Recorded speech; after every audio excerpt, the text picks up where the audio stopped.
शिक्षक बनने के लिए मिनिमम क्वालिफिकेशन है, टीचर एलिजिबिलिटी टेस्ट होता है, लेकिन सांसद, विधायक और शिक्षा मंत्री बनने के लिए कोई न मिनिमम क्वालिफिकेशन न कोई टेस्ट होता है।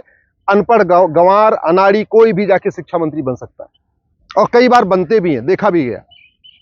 क्लर्क बनने के लिए बैंक में भी मिनिमम क्वालिफिकेशन होती है, ऑल इंडिया लेवल पे एग्जाम होता है, लेकिन सांसद, विधायक और वित्त मंत्री बनने के लिए कोई मिनिमम क्वालिफिकेशन नहीं। होम गार्ड बनने के लिए भी मिनिमम क्वालिफिकेशन है, लेकिन होम मिनिस्टर बनने के लिए कोई मिनिमम क्वालिफिकेशन नहीं। इस पे जब संविधान बन रहा था उस समय भी चर्चा हुई थी, लेकिन उस समय minimum qualification, maximum age limit इसलिए नहीं डाला गया हमारे सांसद, विधायक बनने के लिए, क्योंकि उस समय ज्यादातर लोगों ने अपनी पढ़ाई लिखाई छोड़ दिया था और सब के सब फ्रीडम मूवमेंट में शामिल हो गए। लेकिन अब तो ऐसा नहीं है, हम आजादी की 75वीं वर्षगांठ मना रहे हैं। जैसे टीचर एलिजिबिलिटी टेस्ट होता है, ऐसे ही विधायक योग्यता परीक्षा क्यों नहीं होनी चाहिए, सांसद योग्यता परीक्षा क्यों नहीं होनी चाहिए। कम से कम पढ़े लिखे लोग आएंगे, संविधान का उनको ज्ञान होगा, कानून का उनको ज्ञान होगा, कम से कम भाषा का उनको ज्ञान होगा, तो थोड़ी जिम्मेदारी के साथ वो संसद, विधानसभा में बोलेंगे। अभी तो कोई शायरी सुना रहा है, कोई कविता पाठ कर रहा है, कोई बतौलेबाजी कर रहा है, कोई चुटकुले सुना रहा है। ये संसद क्या इसी काम के लिए है क्या भाई? अल्टीमेटली 5 साल में 5000 सांसद, विधायक चुनने होते हैं। 800 सांसद लोकसभा, राज्यसभा मिला लीजिए, और 4200 विधायक पूरे देश के, तो कितने हो गए टोटल? 5000। अरे हम अगर हर साल देश में आईएएस सेलेक्ट कर सकते हैं, बाकायदा 3 लेयर का एग्जाम दे के, फिर भी हम बच्चों को सेलेक्ट कर लेते हैं। हर साल हम हजारों जज सेलेक्ट कर लेते हैं एग्जाम के जरिए, हर साल हम पुलिस में सेलेक्ट कर लेते हैं एग्जाम के जरिए, एनडीए में सेलेक्ट कर लेते हैं एग्जाम के जरिए, ऑल इंडिया लेवल पे एग्जाम करा के हम इंजीनियरिंग, जेई का एग्जाम करा के इंजीनियर सेलेक्ट कर लेते हैं, नीट का एग्जाम करा के मेडिकल सेलेक्ट कर लेते हैं, एमबीबीएस करने के लिए डॉक्टर सेलेक्ट कर लेते हैं। तो हर साल के एग्जाम करा के हम ऐसे लोग नहीं सिलेक्ट कर सकते जो पॉलिटिक्स में जाना चाहते हैं, जो चुनाव लड़ना चाहते हैं। दिक्कत क्या है मुझे ये बताइए? अनपढ़, अनाड़ी, गंवार टाइप के लोगों को संसद और विधानसभा में बैठा के मिल क्या रहा है? क्या मिल रहा है? चुटकुले मिल रहे, बतौलेबाजी मिल रही है, कविता पाठ सुनने को मिल रहा है। जरूरी मुद्दे पर संसद, विधानसभा में कोई चर्चा ही नहीं हो रही है। इसलिए मेरा यह मानना है, सरकार को तत्काल जो रिप्रेजेंटेशन ऑफ पीपल एक्ट 1951 में बना है उसको खत्म करना चाहिए। वो बेकार है, घटिया है। वो 1951 का कानून इतना घटिया है कि 2 अलगाववादी, एक पंजाब से एक कश्मीर से सांसद बन चुके हैं। वो बाकायदा उनको जेल के बाहर आ रहे हैं, वो शपथ लेंगे, दोबारा जेल में चले जाएंगे। ऐसे व्यक्ति क्यों चाहिए हमको संसद, विधानसभा में, जो संसद में बैठ भी ना पाए? हम ऐसे सांसद क्यों चाहिए? रेखा जैसे सांसद और तेंदुलकर जैसे सांसद जो कभी संसद में ना आए और बाकायदा वो राज्यसभा के सांसद बने रहे।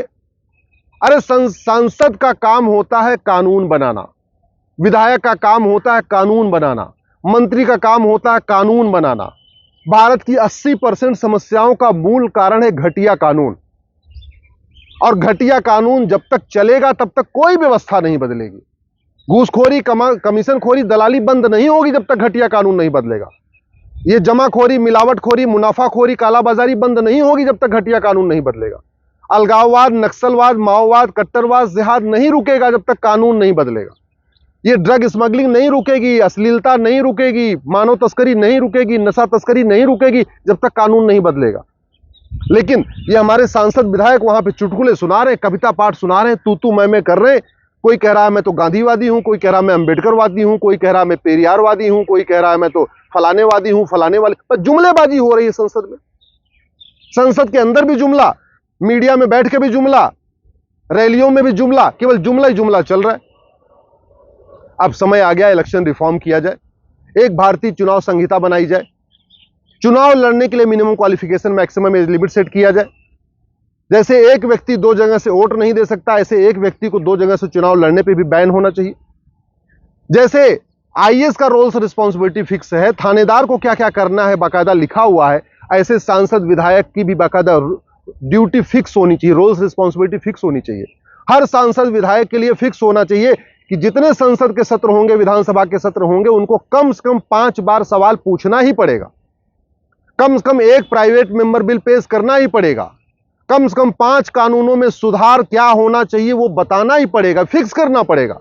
और जो आदमी न करे ऐसा, जो 0 आवर में सवाल ना उठाए, क्वेश्चन आवर में सवाल ना पूछे, प्राइवेट मेंबर बिल न वहां पे ले आए, जो वहां की जो कमेटीज होती है उसमें पार्टिसिपेट न करे, जो अपना वहां सुझाव न दे, ऐसे लोगों को नो वर्क नो पे काहे लिए उनको देना?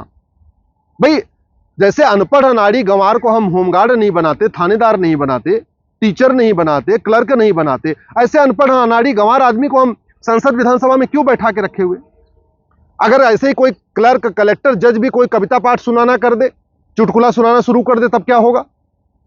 ये संसद और विधानसभा बतौलेबाजी के लिए नहीं है, नूरा कुश्ती के लिए नहीं है, तू मैमे के लिए नहीं है। सबसे जरूरी है इलेक्शन रिफॉर्म। और सजा याफ्ता व्यक्ति पार्टी अध्यक्ष बना हुआ है।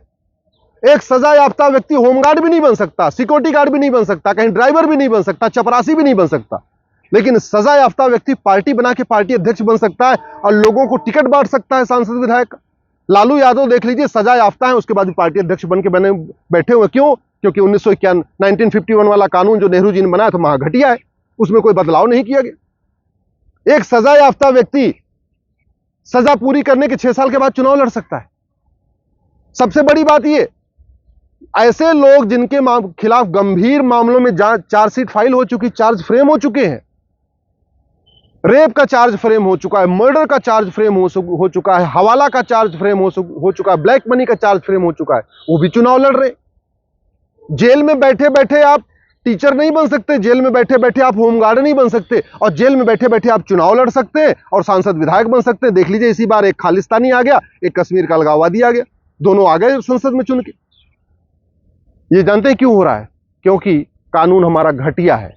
1951 का जो कानून है उसको रद्दी के टोकरी में फेंकने की जरूरत है, लेकिन उस पर चर्चा नहीं हो रही, क्योंकि हमारे सांसदों विधायकों को पता ही नहीं उनका काम क्या, उनकी ड्यूटी क्या। उनको लगता है लफे, मतलब बतौलेबाजी उनका काम है। हमारे अधिकांश नेताओं को लगता है कि बढ़िया भाषण देना उनकी ड्यूटी है, लफाजी करना उनकी ड्यूटी है, बतौलेबाजी करना उनकी ड्यूटी है। उनको लगता है ताली बजवाना ही उनकी ड्यूटी है। अरे भैया, ताली बजवाना तुम्हारी ड्यूटी नहीं है। तुम्हारी ड्यूटी है भारत की हर समस्या की रूट का एनालिसिस करना और उसको अस्थायी समाधान करना। अगर भारत में कोई समस्या है और जापान में नहीं है, चीन में नहीं है, सिंगापुर में नहीं है, तो जानते हैं क्यों? क्योंकि उनका कानून अच्छा है, हमारा कानून घटिया है। और बड़े दुख की बात है, वैज्ञानिकों के जितने काम होंगे, मिसाइल जाएगी, सैटेलाइट बनाई जाएगी, अग्नि बनाई जाएगी, सांसद विधायक उस पर ताली पीट पीट कैसे लगता है उन्होंने खुद ही बना दिया, सैटेलाइट खुद ही बना दिया। जितना दूसरों का काम है उसका सारा श्रेय खुद ले लेंगे, लेकिन जो खुद करना है उस पर कभी चर्चा भी नहीं करेंगे। भाई वैज्ञानिक तो अपना मिसाइल बना रहे, उसमें आपका कौन सा योगदान है? डॉक्टर बढ़िया बढ़िया रिसर्च करके दवाई बना रहे, उसमें सांसद विधायक का क्या योगदान है? अगर हाईवे बन रहा है तो उसमें सांसद विधायक का क्या योगदान? अरे हाईवे इसलिए बन रहा है, इंजीनियर अपनी मेहनत कर रहे हैं, डिजाइन बढ़िया कर रहे। अगर बढ़िया बढ़िया पुल बन रहा है तो स्वाभाविक सी बात, उसमें इंजीनियर का अपना मेहनत है, उसमें सांसद विधायक का क्या काम है? सांसद विधायक की मेहनत तो होती है हमारा कानून कितना अच्छा है। और ये बड़े दुख की बात है, 6000 कानून है हमारे पास, 6000, और एक भी कानून ऐसा नहीं है जिसपे हम गर्व के साथ कह सके ये हमारा कानून दुनिया का सर्वोत्तम कानून है। शिक्षा व्यवस्था का हाल हम कभी गर्व से नहीं कह सकते हमारी शिक्षा व्यवस्था दुनिया की सर्वोत्तम शिक्षा व्यवस्था है। हम पुलिस व्यवस्था के बारे में नहीं कह सकते हमारी पुलिस व्यवस्था दुनिया की सर्वोत्तम पुलिस व्यवस्था है। हम न्याय व्यवस्था के बारे में नहीं कह सकते हमारा जुडिशियल सिस्टम दुनिया का सर्वोत्तम जुडिशियल सिस्टम। हम प्रशासनिक व्यवस्था के बारे में नहीं कह सकते कि हमारी प्रशासनिक व्यवस्था दुनिया की सर्वोत्तम। तो जो काम सांसदों को करना है, इलेक्शन रिफॉर्म करना, जुडिशियल रिफॉर्म करना, पुलिस रिफॉर्म करना, एडमिनिस्ट्रेटिव रिफॉर्म करना, टैक्स रिफॉर्म करना, उस पर वो काम नहीं कर रहे। संसद में चुटकुले सुना रहे, और जब कोई हमारे इंजीनियर बढ़िया काम करेंगे, डॉक्टर बढ़िया इंजीनियर काम करेंगे, आर्मी वाले बढ़िया काम करेंगे, वो दुश्मनों को मार देंगे, आतंकवादियों को मारेंगे, उस पर ताली पीट पीट के अपनी जो है कालर ऊंचा कर रहे। अब इसको बंद कर दीजिए। देश जाग चुका है, यूथ जाग चुका है और वो सबका पाखंड समझ रहा है।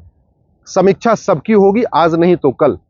सबकी समीक्षा हुई पहले, सबकी समीक्षा आगे होगी। अगर आपकी समीक्षा आज नहीं हो रही है तो ये मत सोचना कि आप 5 साल के बाद आपकी समीक्षा नहीं होगी, जरूर होगी। कम से कम अब जाग जाइए।